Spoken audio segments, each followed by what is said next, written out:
Well, mo kí gbogbo ọmọ Yorùbá lẹ́ẹ̀kan sí pé a tún káàárọ̀ a kú bójú ọjọ́ ṣe rí.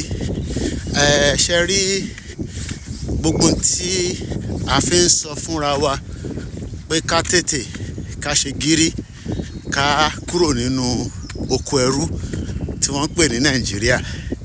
Ṣe rọ́rọ̀ Nàìjíríà kò ní àṣeyọrí kankan tó lè mú wá torí pé ó ti di nǹkan ìbàjẹ́, ó ti di nǹkan tí ọmọ Yorùbá gbọ́dọ̀ máa ronú sí fún future wa àti future àwọn tó ń bọ̀ lẹ́yìn wa.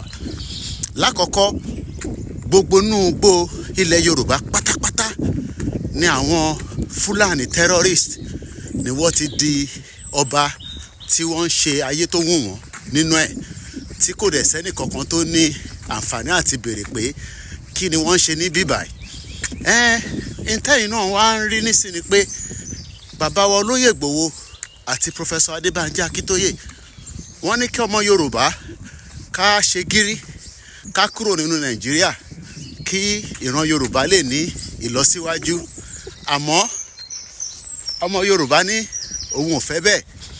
In tó wá ń yà wá lẹ́nu ni pé kí ni ìdí tí ẹ ṣe fẹ́ bẹ́ẹ̀? Tí a bá wo aago tó wà lọ́wọ́ mi, ṣẹ́yìn náà rí pé aago 6 àárọ̀ ló ṣẹ̀ fi lọ lù ní èní 21st of May 2024 ni à ń ṣe fídíò yìí.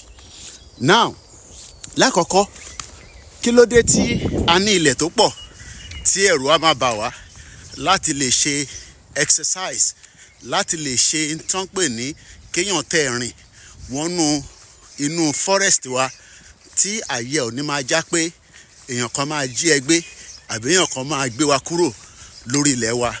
Mo wá ń tún rọ̀ wá, mo ń bẹ̀ wá pé àsìkò tí gbogbo wa gbọ́dọ̀ faramọ́ Yorùbá nation, àsìkò yẹn ló dé yìí o.